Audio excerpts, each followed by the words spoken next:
Welcome to our program on Kardec Radio.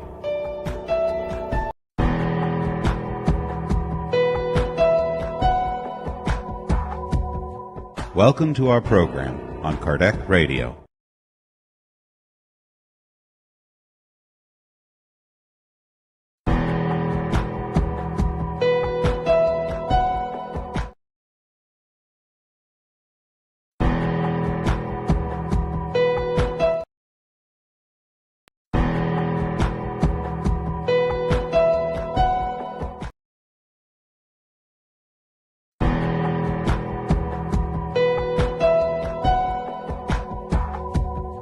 Welcome to our program on Kardec Radio.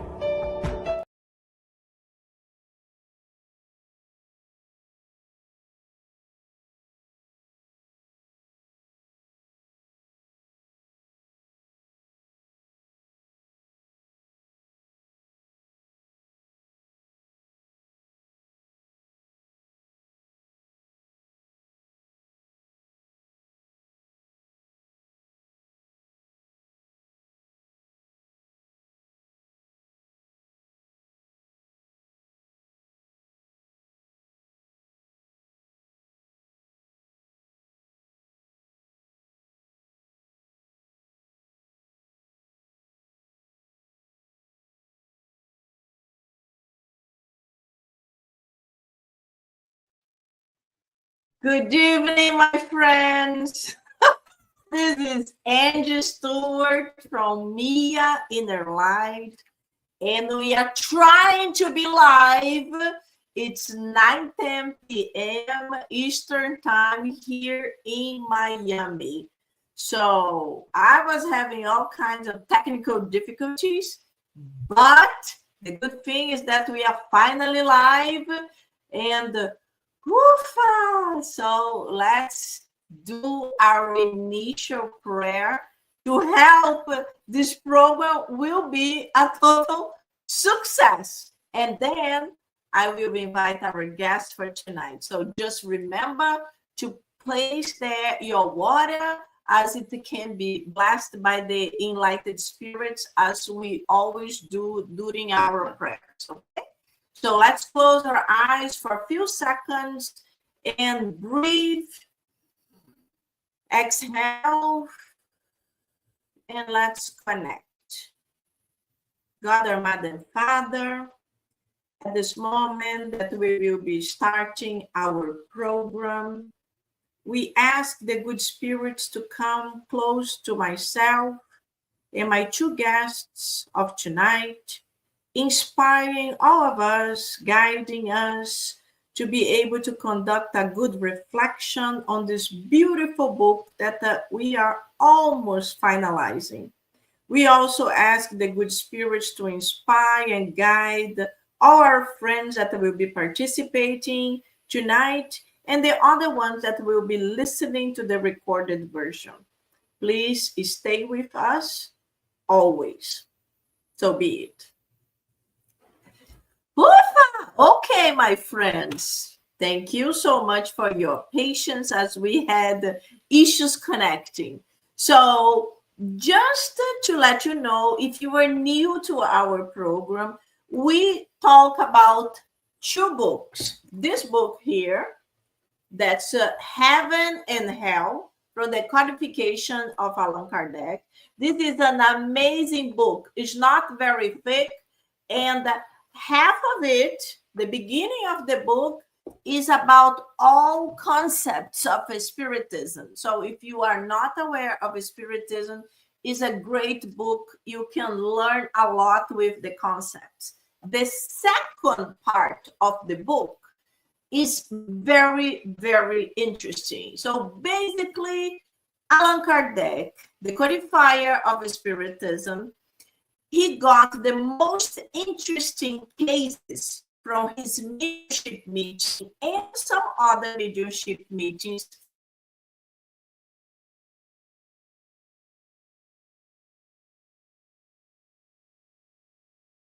put in this book. So this book, it's really amazing, and the stories from tonight, you are gonna love it. They are super, super exciting and gives us an idea of how we lived, bring so many consequences into this life and the future life. So hopefully you can enjoy with all of us. I hope my internet is good. It here shows very strong signal, but I don't know. I'm not sure if it's that it's that good for you guys. Please let me know in the comments if you see anything, and I will bring our friends to live. So our first friend is Juan. Hello, Juan. How are you doing? Hi, Angie. Doing fine. How are you? I'm very good, very good. Thank you so much for participating in the program again. It's always a blessing to have you with us. Thanks for having me. Thank you. So to the ones that don't know, Juan have been here with us many times, and he is also located in Miami, Florida. And now our other guest is Mark. Hello, Mark. How are Hello, you? hello, Angela. Hello, Juan. Hello, everyone. Hi, Mark. Thank you so much for being here as well. A lot of people know you well, and you have been here a lot of times with us. Thank you. So a lot of people know that you had actually moved to Florida. And so he was a Floridian for a while, but now he moved out again because, Mark is Mark and he wants to be on the road. So where are you now, Mark? I am in Reno, Nevada. Just visiting Wow. or living there? Oh no, I have moved. I have moved to Reno. Oh, wow. Look Well, I at miss you. you. Yes, he's always on the move, Juan. Always on the move. Let's see where he will be next year. You never know. You never know. You never know. Thank you so much again for both of you being here with us. So to the ones that are with us, I only see your name or your comments when you write here, because we are not talking directly from YouTube or Facebook. So if you would like to make comments or if you'd like to ask questions, even if you'd like to say hello, please write in the chat of Facebook or YouTube, and then I can read it. Okay, so let's start because we had technical difficulties and we were late. So again, we are going to be commenting on heaven and hell. We are in the last chapter of the part 2. The part 2 is the one that I mentioned, that Kardec brought a lot of spiritual experience from spirits that are discarnated, and they return to let us know how was their awakening in the other side, or how was their lives, in their past lives, and why they think they had to have difficult lives. So the title of this chapter is Terrestrial Expiations. It's one of the biggest chapter in the whole book. So I decided to divide it in half this month and the other half next month, because there are many, many spirits, and it would be nice to listen a little bit about the most important ones. And as we don't have much time, because we also studied this book. This is called What is Spiritism, also by Allan Kardec. We will have time just for half. So that's good. It means that the next month we will still be studying the last chapter, part 2 of this book. So as always, I will start reading a tiny little bit, and then our friends will start commenting. And Mark and Juan, they are going to be sharing. So they are going to comment about the specific spirits, and we can ask questions, we can make comments as we go. So I will start. This is chapter 8, the book again, Heaven and Hell. The title is Terrestrial Expiations. The first spirit that we will be talking about is called Marcel. So I will give just a tiny introduction because I'm not sure if it's Mark the one who will be talking about. Mark. So, yes? It'll be Mark. Oh, okay. I thought one had said something. So, Marcel, in the provincial asylum, there was a few years ago a child about 80 years of age who was known only by the designation of number 4. His state was one that can hardly be described. Such was his deformity, whether resulting from malformation or from disease, that his misshapen legs touched his neck. He was so emaciated that his bones protruded literally through his skin. His whole body was one continuous sore, and his sufferings were atrocious. He was a poor Jewish family, and he remained in the sad state for 4 years. He was remarkably intelligent for his age. His gentleness, patience, and resignation excited the admiration of all about him. The physician in whose ward he was, touched with compassion for the neglected little creature whose relatives came but seldom to see him. Too much interest in him, often talked with him, and was so much charmed with the precocious intelligence of the poor little sufferer, that when he could find a moment of leisure, he used to read to him, and he was constantly surprised by the clearness of his comprehensions and the correctness of his judgment in regards to subjects apparently beyond his ears. My goodness, this is a very sad case of a very young child. So his name is Marcel. So Mark, why? What happened? How can we understand a little bit more about Marcel?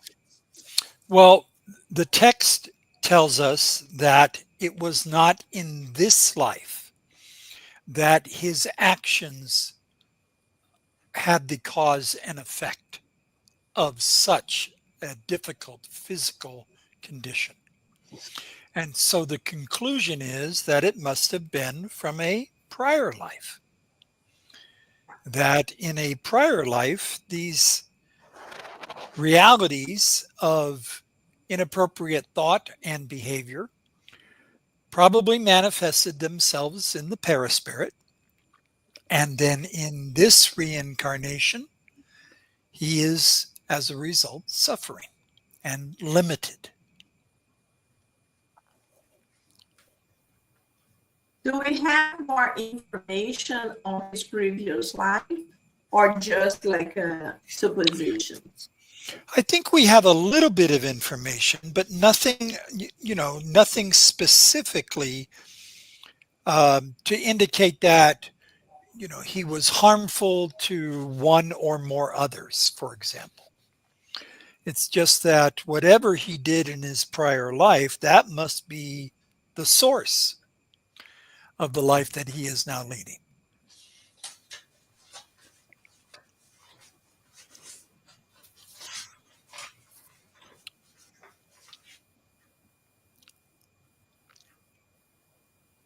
On page 435, that also was directed at him.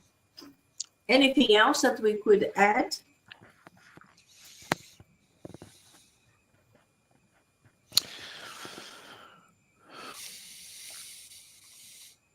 I think the only other thing is that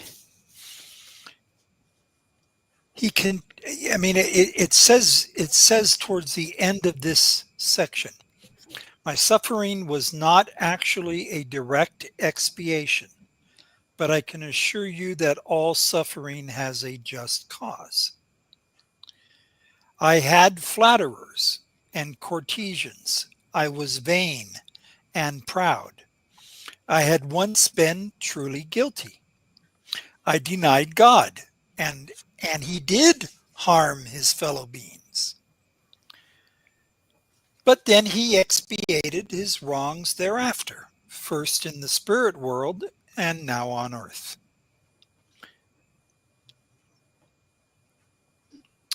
So he is definitely full of repentance, and he communicates that. Yes. Oh, there are certain things that we have to understand. This book, as all the books from the codification, they were written in the 1800s, in the middle of the 1800s. So the language from the 1800s is very different from the language of nowadays. So when many times in the book, not just in this communication, but many times through the book, we are going to see mentioning suffering. I was punished. So we know that the suffering is actually through our minds. There is a lot of pain. So if you just heard the life of Marcel, very difficult life. He was a baby and he was born with, imagine his feet touched his head. So you can imagine how the bones in his body were.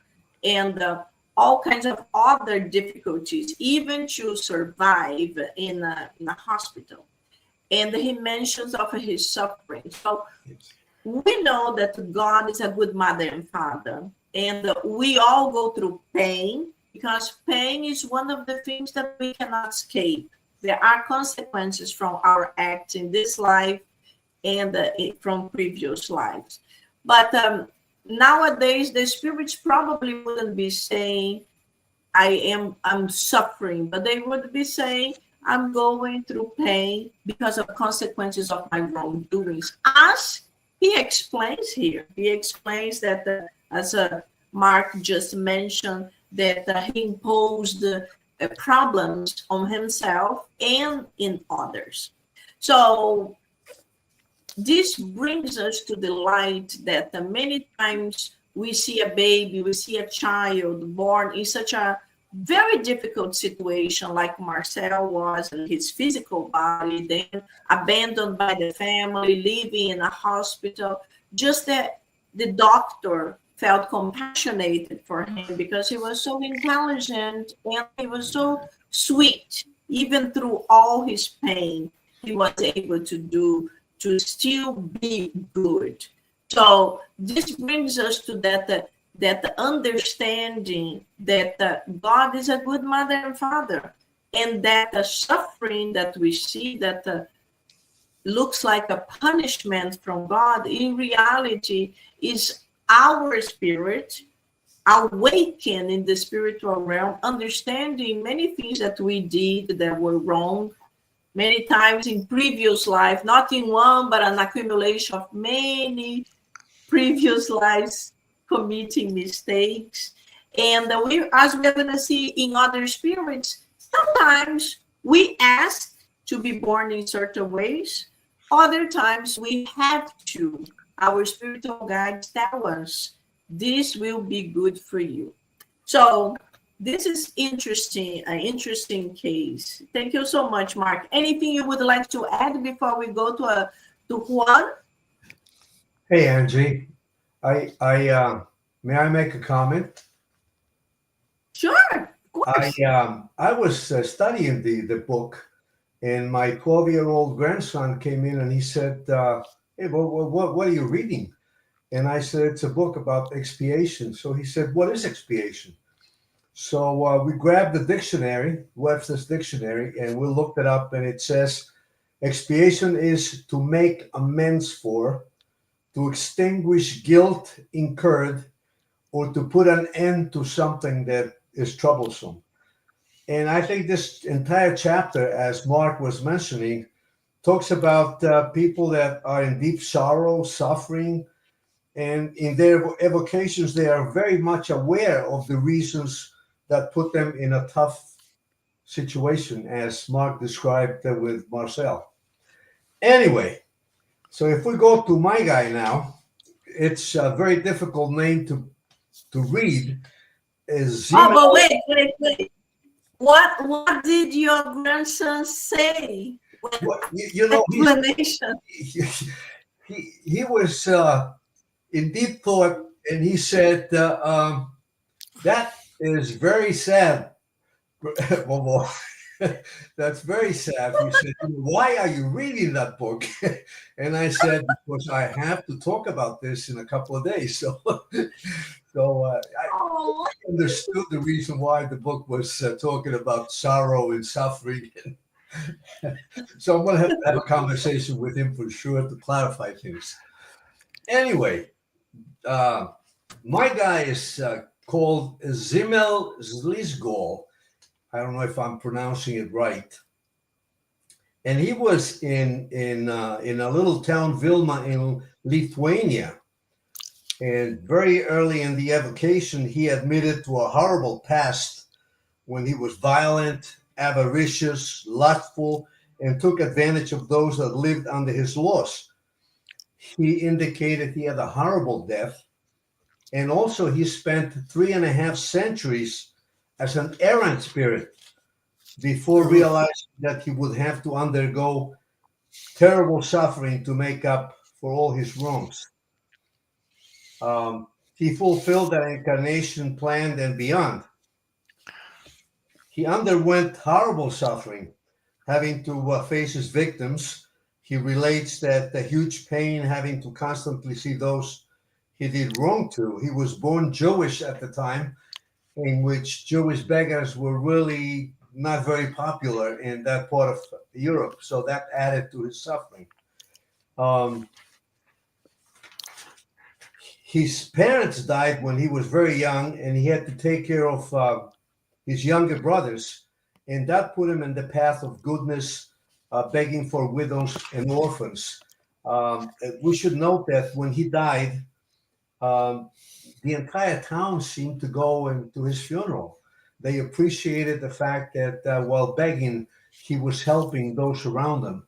And I thought that that was very inspirational because his work was appreciated by those who knew him. So yeah. very clearly, someone that had a horrible past, many things that he had to clean up, and he lived an exemplary life, trying to make up for all the things he did wrong. And I think his Lizzo did his job, and during the evocation, that becomes apparent. Yeah, that's another amazing example. All the examples were very, very powerful, and we feel really compelled by the pain they had to go through. But it's also amazing that most of them were able to really do well in the difficult reincarnation. They were able to recover from the wrongdoing they had done in previous lives. That's a very, very interesting. And In his case, the one difference is that the people around him, the town, seemed to appreciate the work he had done. You don't read that in the other examples that the book talks about, but you do in his yeah, case. yes, this is great. This is great. Very good. Thank you, Mark. Which one is your next? Okay, so this is about Julienne Marie, a woman who was very poor, a beggar, old, in poor health, and living on charity. And one day she fell into a pond. Now, she didn't die. She was pulled out by another citizen who took her home, but she died shortly thereafter. Now, there was a rumor that she had meant to commit suicide, but that's not what happened. On the same day as her death, the man who had rescued her was a spiritist and a medium, and he had the physical sensation that he needed to interject himself into what she was about to do. Remember, she fell into the pond. Even if it was in her mind an intentional act, she did not commit suicide. She survived. And so the evocation is all about this conflicting of thoughts, intentions, and the sensation that the spiritist was very much connected to her, both before and after she expired. And that the spiritist continued to pray for her. And there's a connection that takes place as a result between the poor woman's spirit, the spiritist, and of course, God. And so she is impacted positively. She communicates, I didn't suffer at all. I'm happy that I was able to complete my mission without impediment. And then she comes back later and says, thank you for admitting me into your midst. So here is a woman enduring the trial of poverty, dies, and yet has a sense of community. And I can only conclude that that is the result of the charitable act of the person who saved her, that was a spiritist, who continued to pray for her. Yes, and when we talk about prayer, that's another thing that most of people don't understand the power of prayer. And we usually pray a lot to ask for things, and usually that's the basic thing that the people pray. Like when they are in trouble, they pray. When they need something, they pray. Unfortunately, people forget to pray when they are thankful and when they received something they really wanted, like even to arrive home safely, or someone that they care recover from a disease. A lot of people forget to pray. And in this case, Mark, there are so many books that mention that the spirit recovered because of prayers, or the spirit felt better when they received the prayers. And this demonstrates to us how important it is. It's just because we don't see anything, we don't feel anything, it doesn't mean a prayer doesn't mean anything. So this is another very important point as well. I think also within the text is the reality that the mediumship of the spiritist continued. He continued to have spiritual connectivity with this woman in the afterlife. And so she continued to feel his prayerful energies and his intentions and reciprocated for him as a result.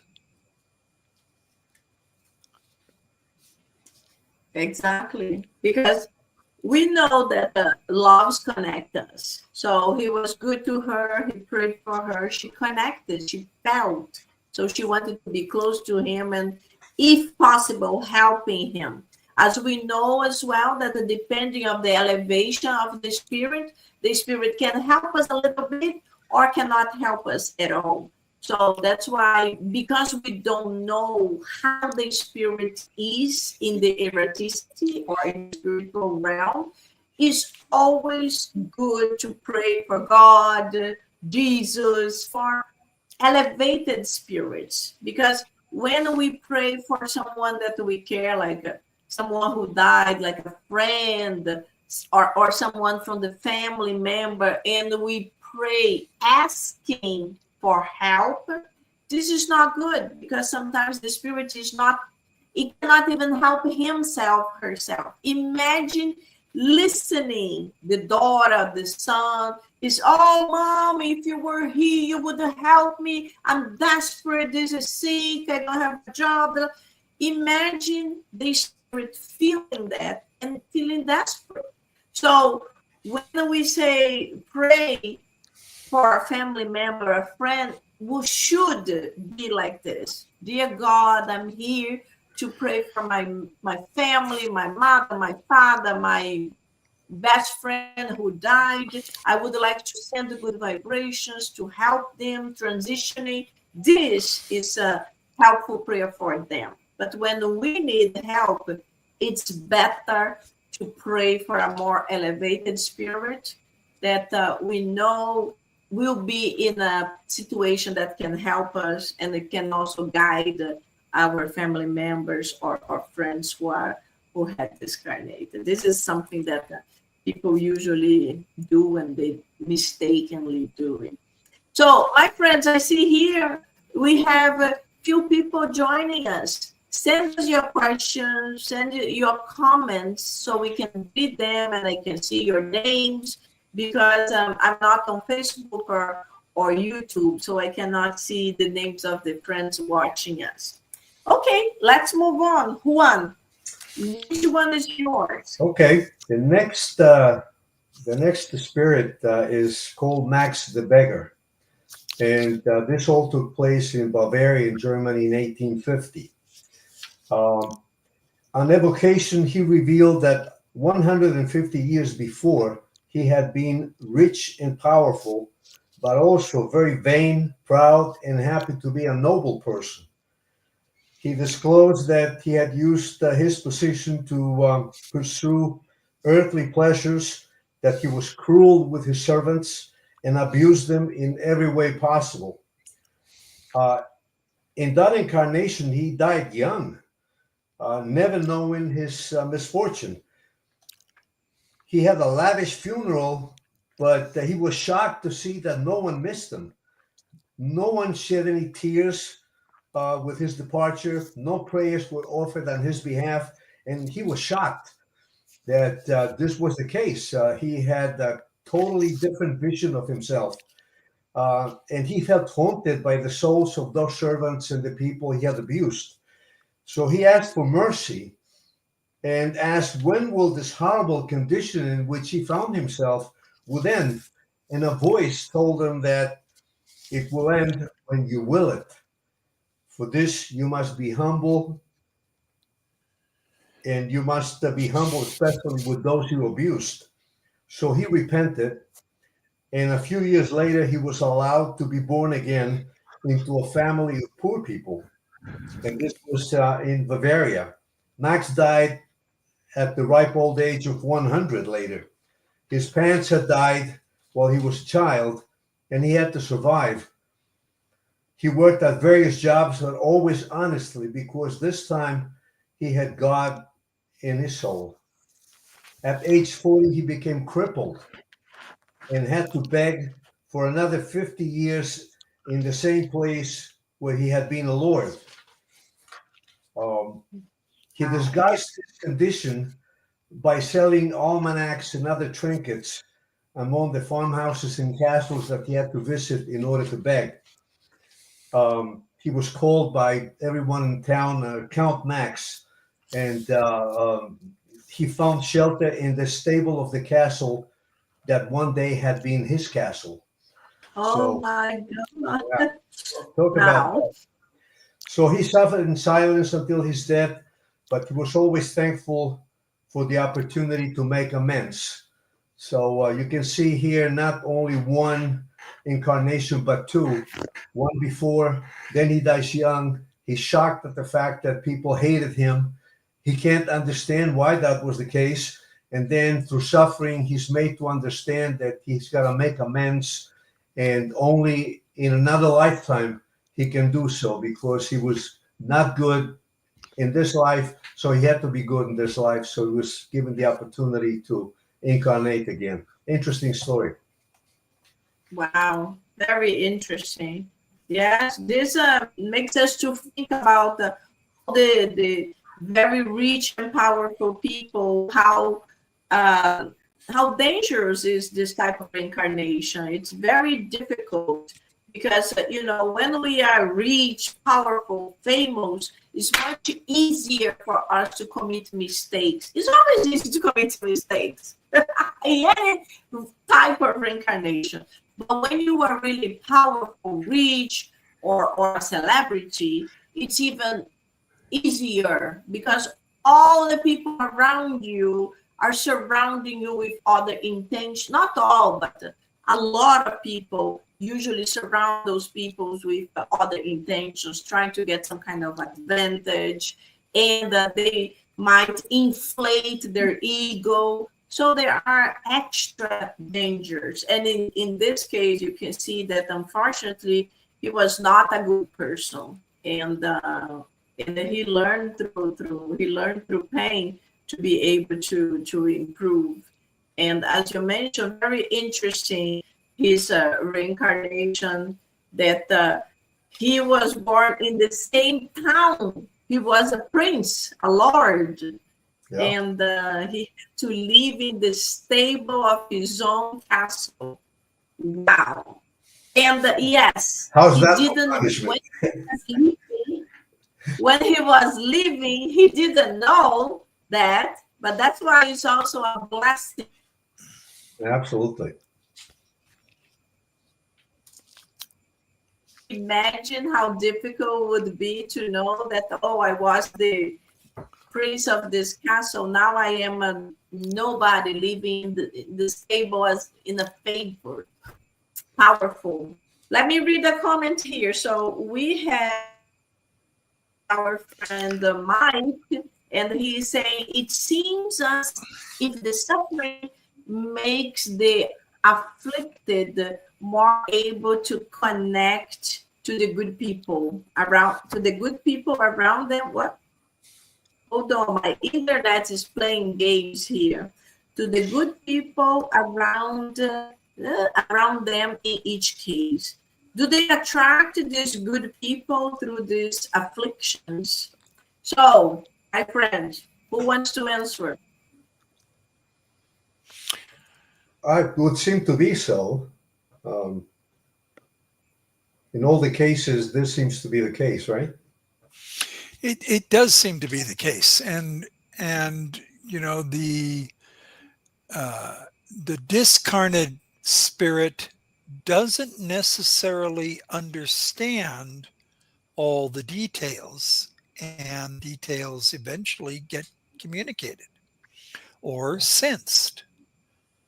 But I definitely think the question Mike asked is very good because it's about the afflictions. Yes, so the case is, Mike, when we reincarnate, we always reincarnate with other spirits that will help us somehow. So yes, we will have our family, our friends, but depending on the situation, many times the family will end up abandoning you because of consequences from previous life. But as God is a good mother and father, there will be always one spirit or more that will take pity on us or on the situation and that will help. Even if sometimes they help not because of pity, but they help because they want to take advantage. As there was a case in the book, in this chapter, that's also a child lost the actually took him not because of pity of him, but want to put him to work for him for free. And that's one of the situations. But it doesn't matter the case, we are always helping a little bit better. I think so, yeah. So thank you so much for the question. Let's go. Next. I'm wondering because of the time. Let's do as many as we can. Okay. So, This one is a fascinating case. Antonio B.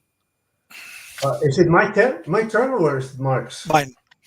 Oh, sorry Antonio about that. B. Interestingly enough, this is a fear that I've had repeated in nightmares since I was a child.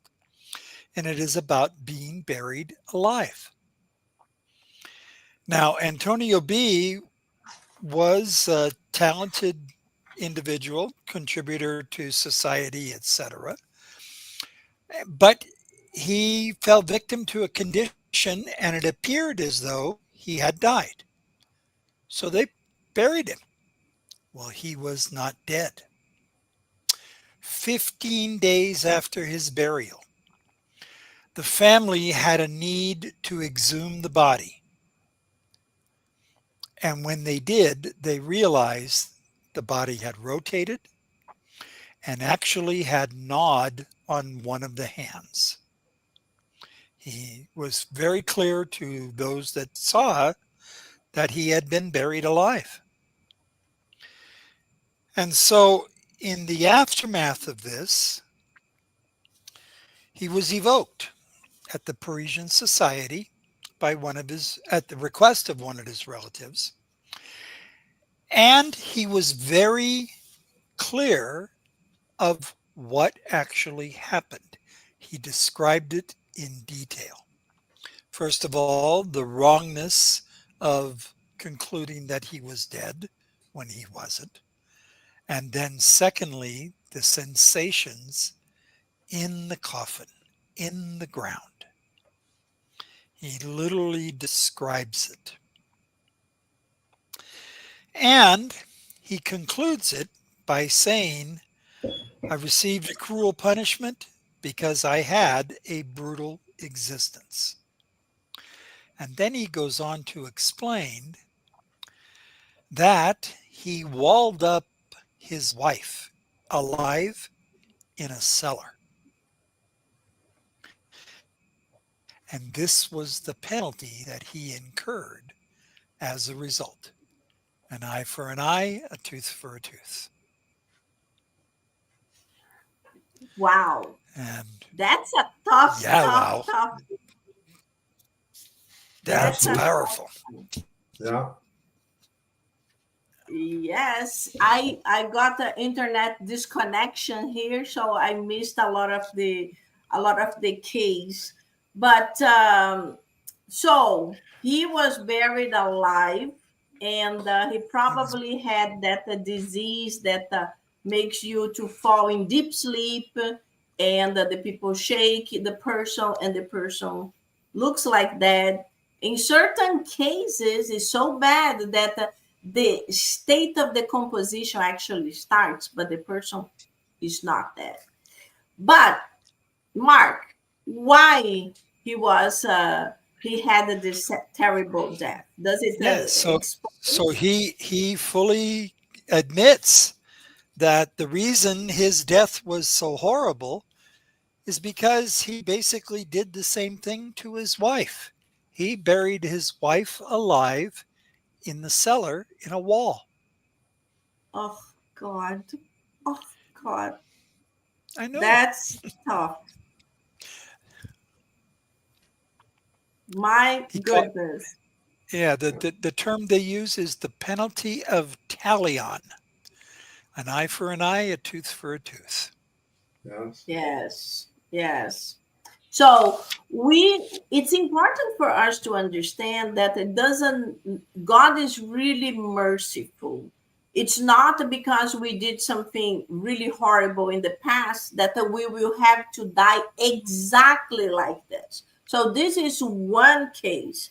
But it's important for us to understand that it's not every single case, because if it was like this, you know, in the past, we were really bad people. We killed hundreds of people. Imagine if it was like this, would it be a chain that we would be always being killed, always doing something, always going through so much punishment, like if you can think like that.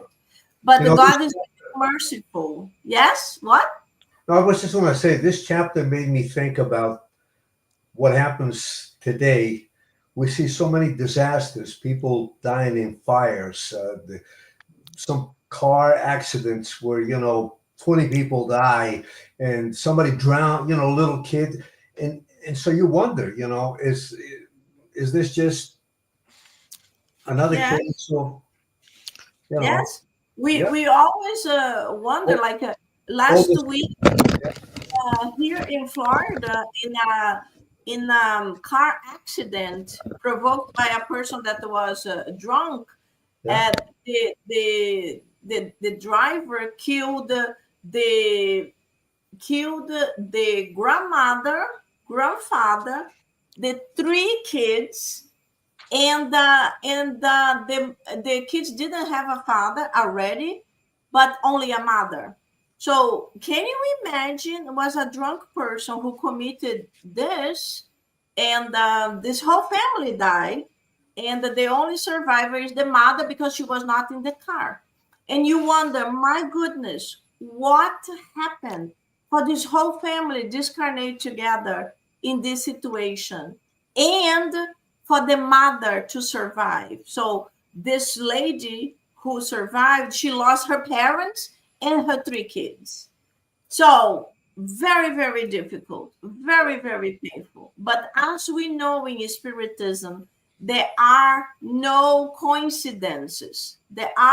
God is not punishing us, oh, touching, like, oh, let me kill this one and that one. Is not like that. So we know there is a connection through previous lives. Exactly like Mark just mentioned right now. Unfortunately, these families and the survivor, because even people who understand, okay, so these grandparents and these kids who were kids in this life, but they were adults in previous lives, they committed some kind of bad mistake, bad errors to have such a painful death.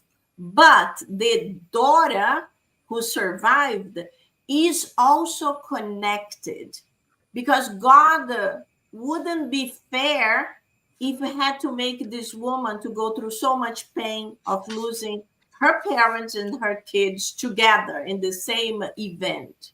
So there is a connection with her as well. So in their case, they die, they are in the spiritual realm, and in her case, she is still living with the pain of losing her whole family. So there is no way for us to understand what happened, but as many examples that we read from this book and many other books, they bring some light to our heads, and we are like, oh, okay. So in the case that Mark just read, horrible death, horrible mistake of the people who buried him, but there was a connection from the past where he did the same and probably didn't feel any remorse, probably didn't help anyone, and or he was imposed this type of death, or he asked for this type of death. We don't Right. know. But the important thing is that whenever we can help others, doing things, being charitable, extending our hands, all our good deeds do a lot of cleansing in our present. So if we could be always helping others, doing always a little bit, we don't need to move mountains, but if we could always extend the hand when there is a problem and we see and we understand, this helps the other but also helps us. Many times someone has to go through a horrible death, but because the person became a doctor and decided to help, decided to implement a day of charity and create a cause or something, this changes the incarnation as well. And this is something that it's really a blessing. So in the spiritism, we understand things are very malleable. It's not like you killed and you'll be killed like this. It can happen, but we can also help it be improved. So very, very interesting, very powerful cases. Thank you so much for the help with those cases that are tough cases. So right now we have short time, and I would like to invite you all to read this other book, participate with us, as we are going to be just talking a little bit about it.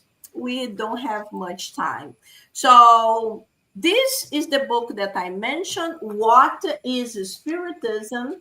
And we will be talking about charlatanism. So if you can read in your home, that's fantastic. But because of our time, we will read just the portions that are highlighted, so we can actually understand a little bit about them. So I would like to invite Juan, if you could read the green portions for us, so Sure. our audience can understand, and then Mark to comment. Okay. For anyone who has studied and knows the normal conditions under which they may be produced, it is easy to tell an imitation from an authentic manifestation. The characteristic nuances of authentic phenomena. The manifestations easiest to imitate are certain physical effects and common intelligent effects, such as movements, raps, apportations, direct writing, banal responses, etc. The same does not apply to intelligent communications of a high level. To imitate uncommon erudition, exceptional intellectual abilities. Okay, let's stop here. So, Okay. Mark, why the spirits are mentioning here that it's easy to imitate some of the manifestations, but not others? Which ones are easy? And when he mentioned the difficult ones, why the high level ones are difficult? Well, as was the case back in the 1850s, the physical manifestations are the ones that impact the unknowing the most. So anything that can result in something visual or audible or something very physical in the sense of movement. So, for example, if an apparition appears, if a pen automatically starts writing on a blank piece of paper by itself, if there are raps on the table, if the tables move, if the chandeliers, the lights flicker, these physical manifestations are literally easily faked. And so many times they are simply preliminary to the actual interaction with the spirit. And a person who understands the spirit world should know how to draw the spirit into a communication style or effect that is not easily reproduced. So, there are many examples of mediums who can do this, who can, connect with the spirit world and on behalf of the spirit communicate in a voice that is not their own, with writing, with sounds, with raps, with any number of different ways to communicate. But they're not faked. These are absolutely legitimate communications that are taking place.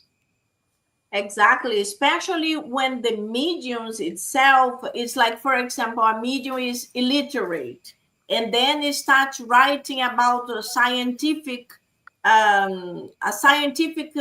case that the medium doesn't even know how to properly read or properly write, and is writing about science or creating beautiful poems.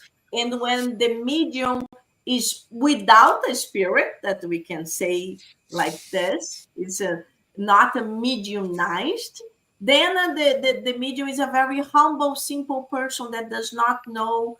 Or when the medium speaks only English, for example, and suddenly he starts talking in German or in another language. So those types of communications are more difficult to be proven wrong, because of that's what the spirit said of the intelligent communications. And as you explained, Mark, yes, noises, lights, things moving, it can happen, but it is easier to make like a fake of that. That's Yes. great. Thank you so much. I will tell you Uh, that you just mentioned an example, and I was blessed to have witnessed such an example where the medium did not speak a foreign language and connected with the spirit, and is all of a sudden speaking a language she has never spoken before. You know, yes. that is an amazing thing to witness. Yes, it is true. It is true. It's so interesting. So interesting. Juan, could you read for us 91 and 92, please? Yes, ma'am. Persons who are unfamiliar with the Spiritism may be led to suspect the good faith of mediums. The best guarantee lies in the medium's absolute disinterest and honorability. We may find both enthusiasts and eccentrics among Spiritism's adherents, as in everything else. They are usually the worst propagators because. Oh, I'm so sorry. What happened here? Well, Today, everything is happening. Hold on. Hold on. Here. What's here? the spirits may be trying to tell us something. Yes. For anyone who has, did I read that? Is this one? Let me just see. No, it's here. It's the Hold next on. one. Sorry. Let me go slowly so it doesn't go crazy. Okay. Here, 92. Okay, we may find both enthusiasts and eccentrics among Spiritism's adherents, as in everything else. They are usually the worst propagators because the ease with which they accept everything without an in-depth examination arouses distrust. Knowledgeable Spiritists are on their guard against blinding enthusiasm and observe everything coolly and calmly. This is the way not to fall victim to either illusions or deceptions.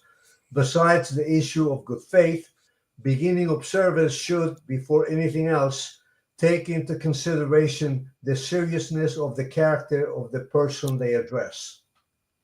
Thank you, Juan. Yes. So what can we talk about this? The number 92. I think the word respect comes into play here. That the medium needs to respect the gift that they've been given, and yet not become, egotistical or pompous about it. Not to think they have a special skill that makes them that much better than anyone else. They also have to be extremely conscious when in communication with a spirit. into the legitimacy of that spirit. Is this a spirit whose intentions are noble or something else? Yes, very Exactly. good. Anything you want to add, Juan? No, I think that Mark put it very well. I think that the seriousness and um, the person you're dealing with, if you know that person, it helps to make sure that she's on the up and up. Um, but I think this paragraph in Mark's comments are, everything that needs to be said about this issue. Yes, yes, very good. As the 92 mentions, there are the enthusiastics, the ones that believe fervently in mediums, and we have to be always careful. As you both mentioned, Mark mentioned, we need to analyze the medium also, and we also need to analyze the situation. Is any type of gain from that mediumship communication? Is the medium making any type of financial profit, or is becoming famous or whatever? Is the medium a real good person? Is a person that studies spiritism? Is a person that's involved in improving himself, herself as well? So all these things, we connected those dots, and little by little we start analyzing to really understand. So as Kardec said, we cannot act in blind faith. We can't. We have always to question, to see if it's real or not. And then if it's real, fantastic. But if it's not, we are already prepared, and we are not going to be talking about something that might not be good, or we might be sharing wrong things with others. So mediumship is something real, is something that really happens. There are a lot of people that really they have mediumship and they use it well. But yes, there are others who, or they have mediumship and use it badly, or they don't even have, and they fake to have to get some kind of advantage. So it's important for us to understand all those differences. I would also supplement that I believe the best mediums are the ones who are dedicated to their own progress, not only as a medium, but as a spiritist. So they are absolutely committed to continuing their education and their application of their education, whether in mediumship or in some other fashion. Well said, Mark. I agree totally. They are what's the phrase? Morally conscious. Yes. Exactly, exactly. And that's how we should always be. We don't even need to be a medium to be trying to improve, trying to be better day by day, morally, spiritually, but also intellectually. And the Spiritism is always helping us, because in Spiritism, all the spirits always say you have to study, you have to Yes. learn, you have to read more, and you have to put in practice what you're learning. Amen. So be better today than what you were yesterday. That's how we have to be. So there's a God help us. And thank you so much for being here, because being here, we had to study to be able to talk. So we read the book, we understood, we studied, we reflect, we did summaries, and we came to talk about it. So we already improved this, and we help our brothers and sisters to understand it as well. So this is a very, very good. And it was a blessing having you with us. Thank you so much Thank to you, all. Juan. are watching us and maybe you had never seen us before. So this program happens every Thursday on the every first Thursday of the month at 9 p.m. Eastern Time. And we will be back next month with the last chapter of this book. So, my friends, it was a blessing having you here. And I would like to ask Juan to do our final prayer, please. Okay. And before we go, good luck in Reno, Mark. We're going to miss Thank you. you, sir. Thank you, sir. Okay. I already miss everybody in Miami. We miss you, Mark. Thank you for being here online at least. Okay. Well, God of infinite goodness, we deeply thank you for allowing us to learn and share our knowledge with each other. Please help us implement what we have learned tonight that will make us better so we can have love and kindness for others always. So be it. So be it. So it is. Thank you, my friends. It was awesome to have you here. Thank you, all of you that are watching us right now or are watching us in the recorded version. Please come again next month when we are going to be finalizing this amazing book. And I will be announcing what will be our next book. Woo-hoo! Surprise! Have a great night, everybody. Thank you. Ciao.